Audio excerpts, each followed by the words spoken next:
नमस्कार मित्रांनो, माझे नाव श्याम शिंदे आणि या न्यू ब्लॉगमध्ये तुम्हा सर्वांचं स्वागत आहे. तर मित्रांनो, गरमी खूपच झाली आणि घाम खूपच येतोय कारण की लईच गरमी झाली भावांनो. कारण की इकडेच माझा भाऊ पण भावांनो इकडे येत होता कारण की आम्हाला वर जायचं होतं भावांनो वर येडा करायला कापसायला. मग काय भावांनो निघालो, मग मी शर्ट ठेवलं भावांनो काढून कारण की लईच गरमी होत होती ना, ओलं पीस झालं गरमीने शर्ट.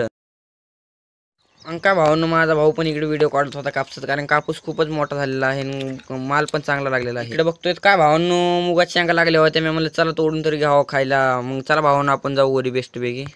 मग काय भावांनो इकडे येऊन बघतोय काय या झाडाला काय झालं की भावांनो 4-5च पाते कशी पिवळे पडले होते की. मग इकडे येऊन बघतोय काय भावांनो बेस्टपैकी चारीला पाणी आलतं कारण की पाणी उलटून भावांनो आमच्या रानामध्ये येतंय. कारण की भावांनो इकडे मोटरचं पाणी ना या चारीमध्ये सोडतात. तिकडे बघितलं तर काय भावांनो आमचा भाऊ बघत होता ना, काय भावांनो मी इकडे खात होतो बेस्टपैकी शेंगा मुगाच्या. तुम्ही पण या भावांनो खायला शेंगा मुगाच्या. तर भावांनो हे आहे आमच्यावाला कापूस आणि तुम्ही नक्की मला कॉमेंटमध्ये सांगा की आमच्या